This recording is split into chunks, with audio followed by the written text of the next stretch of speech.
Hello good morning दोस्तों, मैं जयस राजपूत आप लोग का फ्रेश फॉर नौकरी में स्वागत करता हूं। हमेशा की तरह मैं आज आप लोगों के सामने फिर हाजिर हूं। आज का करंट अफेयर्स लेके कल का वीडियो मेरा कुछ आवाज़ की गड़बड़ी से नहीं मैं दे पाया था, आवाज़ बोला ही नहीं जा रहा था, जिसकी वजह से मैंने वीडियो को स्टिक कर दिया।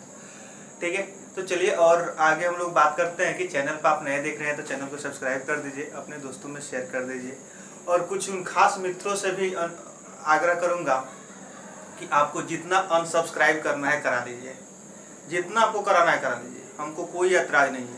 ठीक है, खोने का डर उसको रहता है जिसके पास कुछ होता है। मेरे पास खोने को कुछ नहीं है। मैं डेली वीडियो बनाऊंगा तो डेली वीडियो बनाऊंगा, कान खोल के सुन लीजिए। ऐसा वीडियो में नहीं बोलना चाहिए हमको, लेकिन कान खोल के सुन लीजिए, मेरा अहम नहीं है। ठीक है, मेरा विश्वास है आज नहीं तो कल मेरे पास सब्सक्राइबर्स अपने आप आएंगे, बस मेरा कंटेंट सही होना चाहिए। जितना आपको अनसब्सक्राइब कराना है करा सकते हैं, ओपन चैलेंज है। चलिए हम लोग आज बात करेंगे 30 सितंबर के, ठीक है, जिसमें 29 और 30 दोनों दिन के न्यूज़ को हम लोग डिस्कस करेंगे। तो आज हम लोग बात करने वाले हैं 30 सितंबर को क्या मनाया जाता है। तो अंतर्राष्ट्रीय अनुवाद दिवस, जो कि आज का डेट है, याद रख लीजिएगा कि आज के डेट को अंतर्राष्ट्रीय अनुवाद दिवस मनाया जाता है। दूसरी हम लोग बात कर लें कि कल 29 था, तो 29 को ठीक है 29 सितंबर को विश्व हृदय दिवस, हृदय दिवस मनाया जाता है। ठीक है, तो 2 दिन के हम लोग दिवस की बात कर लिए। तो अब हम लोग बात करेंगे एक और दिवस को, 27 सितंबर को कौन सा दिवस मनाया जाता है। तो विश्व पर्यटन दिवस मनाया जाता है। विश्व पर्यटन दिवस मनाया जाता है। ठीक है, 27 सितंबर को विश्व पर्यटन दिवस मनाया जाता है, 29 सितंबर को विश्व हृदय दिवस मनाया जाता है और 30 सितंबर यानी कि आज को विश्व अंतर्राष्ट्रीय अनुवाद दिवस मनाया जाता है। यानी कि इंटरनेशनल ट्रांसलेशन डे का मतलब हुआ कि हिंदी से इंग्लिश में या इंग्लिश से हिंदी में, हिंदी से मराठी में या मराठी से गुजराती में, ठीक है, किसी भी भाषा में अनुवाद आप कर सकते हैं। तो हम लोग बात कर रहे हैं ये 3 दिवस, और ये आपको एग्जाम्स के पार्ट बनेंगे ही बनेंगे, क्योंकि अभी हाल ही में आरआरबी, पीओ और कलर का मेंस होने वाला है। उसका भी मैंने सीरीज चला के बीच में स्टे कर दिया, आरआरबी कलर के एग्जाम को लेके। ठीक है, आज से वो भी वीडियो मैं शुरू करूंगा। ठीक है, जिसको रोकना है रोक ले, जिसको जितना अनसब्सक्राइब कराना है करा ले, लेकिन आज के बाद से कोई स्टे नहीं होगा। ठीक है, बस मेरी हेल्थ सही रहनी चाहिए, आवाज़ निकलनी चाहिए। चलिए हम लोग बात करते हैं। फर्स्ट क्वेश्चन है, पूर्व केंद्रीय, सीधे से लिखते हैं, जसवंत सिंह का निधन हो गया। ठीक है, जसवंत सिंह का निधन हो गया। ये क्या थे? तो ये पूर्व केंद्रीय मंत्री थे। ठीक है, पूर्व केंद्रीय मंत्री थे। कब? हमारे अटल जी जब प्रधानमंत्री हुआ करते थे उस समय एक कैबिनेट के मिनिस्टर हुआ करते थे। तो यहाँ से क्वेश्चन बनेगा, हाल ही में जसवंत सिंह का निधन हो गया, उनका संबंध किस क्षेत्र से था? तो उनका संबंध राजनीति से था, वो केंद्रीय मंत्री थे। दूसरा हम लोग बात करते हैं जीमैक्स 20। जीमैक्स 20 की शुरुआत हो गई है। ठीक है, शुरुआत हो चुकी है, जीमैक्स 20 की शुरुआत हो चुकी है। जो क्या है, तो आप लोग को याद रखना होगा कि जापान और भारत के नौसेना का सैन्य अभ्यास है। सैन्य का पता दिख नहीं रहा होगा। ठीक है, तो बस आप लोग याद रखिएगा जीमैक्स क्या है बाबू। तो मैं यहाँ मिटा के लिखता हूँ ऊपर में, क्या पता नीचे नहीं दिख रहा होगा, तो आप लोगों को मैं ऊपर में लिखूंगा। और आज पूरे एकदम जोश के साथ, ठीक है, आज पढ़ने की हम लोग कोशिश करेंगे। ठीक है, चलिए जीमैक्स के जापान और भारत का यह क्या है? सैन्य अभ्यास है। सैन्य अभ्यास है, जिसमें कौन पार्टिसिपेट करता है बाबू? तो नौसेना पार्टिसिपेट करता है, यानी कि इंडियन नेवी और जापानीज नेवी इसमें पार्टिसिपेट। तो ये क्वेश्चंस बैंक के एग्जाम में बनते ही बनते हैं कि संप्रीति, ठीक है, जीमैक्स, मालाबार, अजय वारियर, ठीक है, वरुण, गरुड़, ये सभी जितने सैन्य अभ्यास है, ठीक है, इससे एक क्वेश्चन बनता ही बनता है कि ये किन दो देशों के बीच होता है, फर्स्ट क्वेश्चन होता है। दूसरा, किन सेनाओं के बीच होता है। आई बात समझ में। जैसे भारत और नेपाल के साथ होता है सूरज किरण, ठीक है, तो एक पूछ दिया जाएगा कि सूरज किरण सैन्य अभ्यास किन दो देशों के बीच होता है, तो भारत और नेपाल के साथ होता है, ठीक है। तो इसी तरह से एक क्वेश्चन आपके लिए बहुत ही इंपॉर्टेंट है। चलिए नेक्स्ट में बात करते हैं रूसी ग्रैंड प्रिक्स।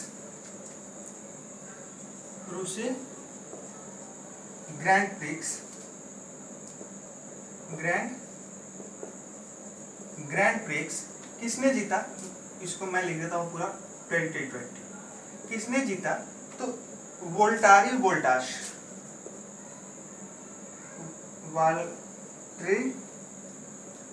वाल्टेरी वोल्टास ने जीता, ठीक है। उप विजेता कौन रहे, उप विजेता कौन रहे, तो आपको याद रखना है मैक्स वर्स्टापेन,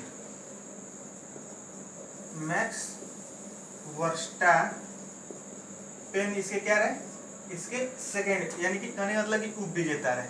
ये किस देश के हैं, तो ये फिलीपींस के हैं, सॉरी फिनलैंड के, या फिनलैंड के हैं, ठीक है, यह फिनलैंड के हैं। और यह किस देश के हैं, तो ये याद रखना है कि ये नीदरलैंड के हैं, नीदरलैंड के हैं, ठीक है।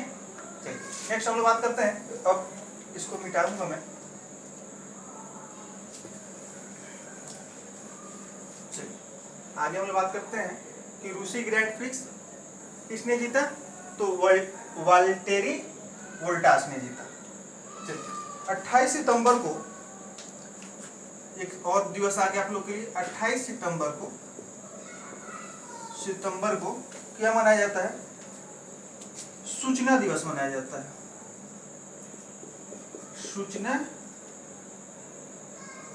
सूचना दिवस मनाया जाता है, ठीक है। 28 सितंबर को क्या मनाया जाता है, सूचना दिवस मनाया जाता है। दूसरा बात करेंगे, इसका विषय क्या था बाबू, इसका विषय था इस साल का सूचना तक पहुंच, सूचना तक पहुंच, विश्वास बनाना, जीवन बचाना,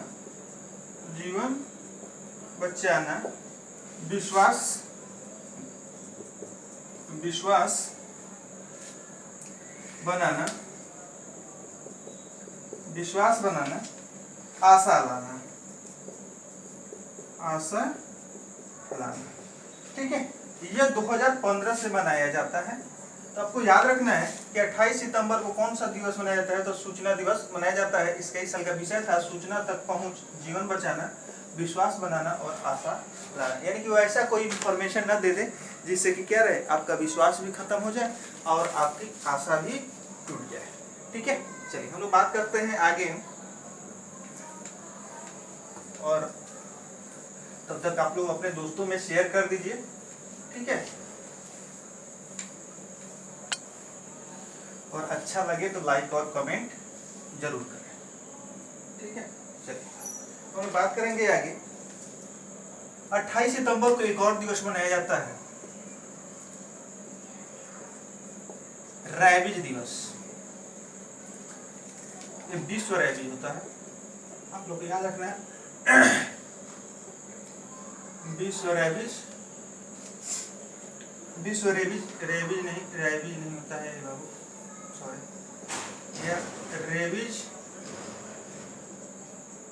यह विश्व रेबीज दिवस मनाया जाता है कब, तो 28 सितंबर को। तो याद रखिएगा, रेबीज और सूचना क्या मनाया जाता है, 28 सितंबर को मनाया जाता है। नेक्स्ट हम लोग बात करेंगे, इसका विषय था, इसका इस साल का विषय था end rabies collaborate vaccines. End rabies collaborate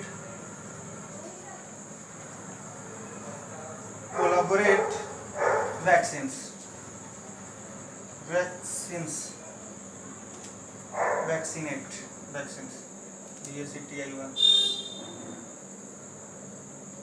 ठीक है, वैक्सीनेट वैक्सीन में, यानी कि इन रेबीज कोलैबोरेट वैक्सीनेट। ठीक है, तो ये एक चीज आप लोग समझ लीजिएगा, ये साइंस का क्वेश्चन है कि रेबीज बीमारी जो है कुत्ते के काटने से होता है। ठीक है, रेबीज बीमारी किससे काटने से होता है? कुत्ते के काटने से। लेबनान के नए पीएम लेबनान के पीएम ने क्या किया है? इस्तीफा दिया है, इस्तीफा दिया है। कहाँ के पीएम ने? लेबनान के पीएम ने इस्तीफा दिया है। तो इसके पीएम कौन थे? तो मुस्तफा आदिउ, मुस्तफा आदिउ इसके क्या है? पीएम है। तो आपको याद रखना है कि लेबनान का पीएम ने इस्तीफा दिया है, उनका नाम क्या है? मुस्तफा आदिउ उनका नाम है। तो आगे हम लोग बात करेंगे कि लेबनान की राजधानी क्या है? तो लेबनान की राजधानी है बेरूत। अब करेंसी चलते हैं यहाँ पे पाउंड। ठीक है, लेबनान बेरूत पाउंड, बहुत लोग इसको लेबनान भी कहते हैं। अब बात करते हैं एलआईसी की। एलआईसी, जीआईसी और न्यू इंश्योरेंस इंडिया, और न्यू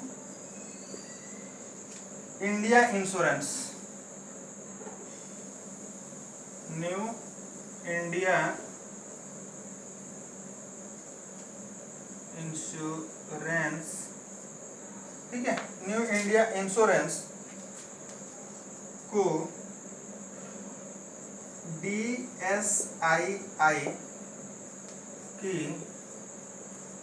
मान्यता IRDAI ने प्रदान की। कहने का मतलब कि इन तीन कंपनियों को LIC, GIC और न्यू इंडिया इंश्योरेंस को DSII की मान्यता दी गई है। यानी कहने का मतलब कि अगर इनमें थोड़ा सा भी अगर कमी आता है तो इसका इनका विनाश होने का मतलब हुआ कि पूरे इंश्योरेंस सेक्टर का विनाश हो जाना।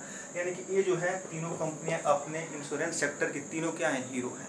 ठीक है, जैसे कि आप लोग DSIB सुने हुएगा, यानी कि बैंकों का एक अलग है। ठीक है, जिसमें ICIC, SBI और HDFC। ठीक है, तो वो अगर उसमें कहीं अगर बैंकों में कमी आती है तो समझिए कि बैंकिंग सेक्टर का पतन शुरू होगा, और इनमें कमी आएगी तो। अब बात करते हैं कि IRDAI जो है, हम लोग बात किए थे IRDAI। तो फर्स्ट ऑफ ऑल इसका फुल फॉर्म जान लीजिए, insurance regulatory development authority of India. ठीक है, insurance regulatory development authority of India इसका फुल फॉर्म है। और इसका हेडक्वार्टर कहाँ है? इरडा का। इरडा का ये क्या? इरडाई की। ठीक है, इसका हेडक्वार्टर हैदराबाद में है। और सुभाष चंद्र खूंटिया इसकी चेयरमैन है। चलिए तो बात करते हैं, और यह क्या करती है? तो इंश्योरेंस कंपनी को क्या करती है बाबू? रेगुलेट करती है। जैसे बैंकों को RBI रेगुलेट करती है, उसी तरह से इंश्योरेंस कंपनी को कौन रेगुलेट करती है? IRDAI करती है। इसकी स्थापना आप लोग बताइएगा कमेंट में कि यह इसका एस्टेब्लिशमेंट कब हुआ था। चलिए नेक्स्ट लोग बात करते हैं वैश्विक संपदा सहयोग पर। बौद्धिक संपदा सहयोग पर, बौद्धिक संपदा सहयोग पर।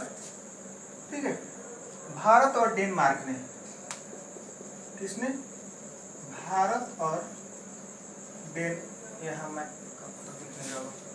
भारत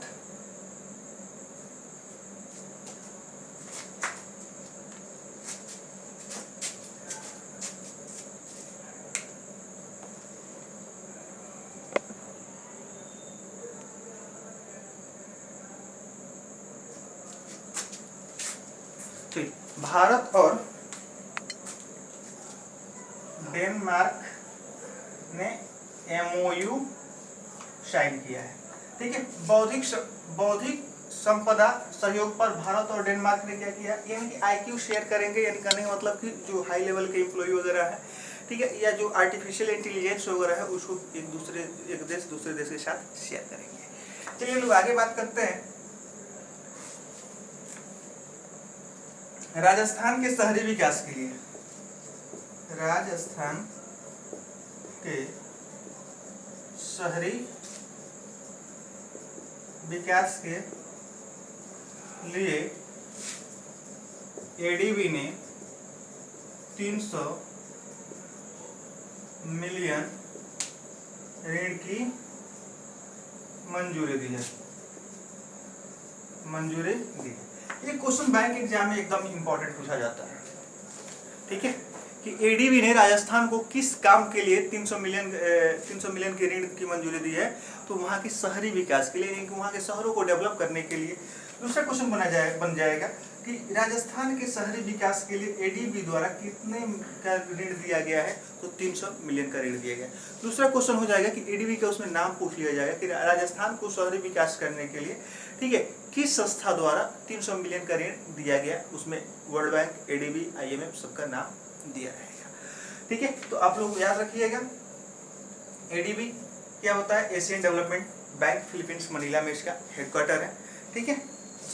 1966 में इसकी स्थापना हुई थी और मात्संग कुछ करके उस्कावा इसके अध्यक्ष हैं।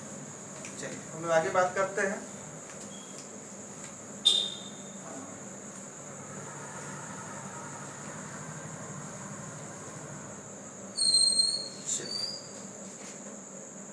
बीसीसीआई द्वारा नीतू डेविड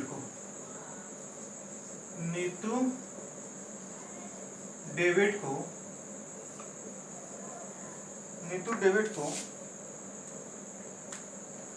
भारत महिला चयन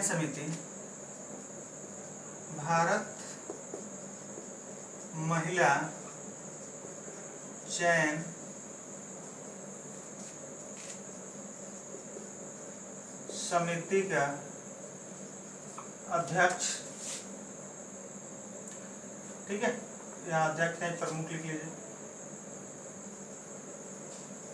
प्रमुख नियुक्त किया गया है, ठीक है। अब यहाँ से समझिएगा बीसीसीआई क्या है भाई, ये भारतीय क्रिकेट कंट्रोल बोर्ड इसको कहा जाता है, ठीक है। तो यह काम क्या करेगी कि ये महिला चयन, यहाँ पे बात समझिएगा क्या किया है कि नीतू डेविड को क्या किया गया, भारतीय महिला चयन समिति, ठीक है, यहाँ पे क्रिकेट होना चाहिए था, ठीक है। तो यह क्या किया गया है बीसीसीआई द्वारा, नीतू डेविड को भारतीय महिला क्रिकेट टीम जो है उसमें चयन समिति का प्रमुख बनाया गया है। किस खिलाड़ी को क्या करना है, टीम में रखना है, किसको टीम में नहीं रखना है। तो यहाँ से क्वेश्चन बनेगा कि भारतीय महिला क्रिकेट चयन समिति के प्रमुख इनको बनाया गया है, नीतू डेविड को बनाया गया है। दूसरा क्वेश्चन बनेगा कि पूरा लिख देगा, ठीक है, कि बीसीसीआई द्वारा नीतू डेविड को भारत क्रिकेट महिला चयन समिति का प्रमुख बनाया गया है। ये किसके द्वारा बनाया गया है, तो बीसीसीआई द्वारा बनाया गया है। बीसीसीआई के प्रमुख कौन है, सौरभ गांगुली जी हैं। 1928 में इसकी स्थापना हुई थी, हेडक्वार्टर इसका मुंबई में है, ठीक है। चलिए नेक्स्ट हम बात करते हैं डॉक्टर ईश्वर जज अहुलवालिया का निधन हो गया। डॉक्टर ईश्वर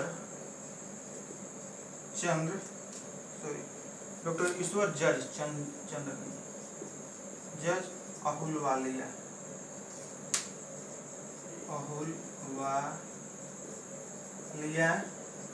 का निधन हो गया, ठीक है। ये कौन थे, तो एक अर्थशास्त्री थे, ठीक है। इनको 2009 में पद्म भूषण मिला हुआ था। इनको 2009 में पद्म भूषण मिला हुआ था। तो यहाँ से क्वेश्चन बनेगा डॉक्टर ईश्वर जज अहुलवालिया का निधन हो गया, उनका संबंध किस क्षेत्र से है, तो वो अर्थशास्त्री थी, ये लेडीज है, ठीक है, वो अर्थशास्त्री थी और इनको 2009 में पद्म भूषण से नवाजा गया था, ठीक है। एक लास्ट न्यूज आज के लिए, सीटीएस 1 जनवरी 2021 से पॉजिटिव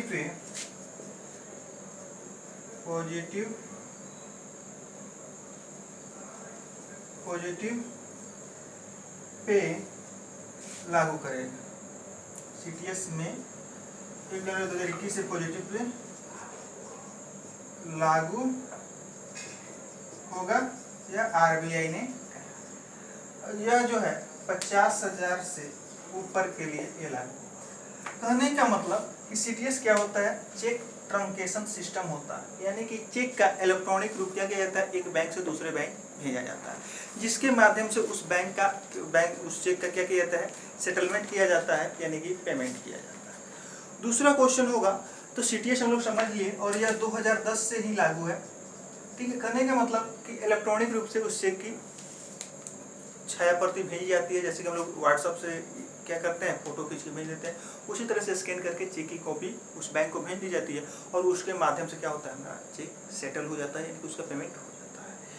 चलिए दूसरी बात करेंगे कि इसमें अब 1 जनवरी 2021 से पॉजिटिव पे लागू होगा, यानी कहने का मतलब कि जो भी चेक होगा उसका क्या हो, फर्जीवाड़ा वगैरह नहीं हो, उसमें किसी तरह की धोखाधड़ी नहीं हो, इसके लिए क्या किया जाएगा, पॉजिटिव पे लगाया गया है। किसके द्वारा लगाया गया है, तो बाबू RBI यानी कि भारतीय रिजर्व बैंक द्वारा लगाया गया है, रिजर्व बैंक ऑफ इंडिया द्वारा, ठीक है। और ये कितने से ऊपर के लागू होगा, तो 50,000 से ऊपर के लिए। अब क्वेश्चन सुनिए इसमें क्या होगा। फर्स्ट ऑफ ऑल क्वेश्चन बनेगा, CTS का फुल फॉर्म था चेक ट्रंकेशन सिस्टम इसको कहा जाता है। कब लागू हुआ था, 2010 में।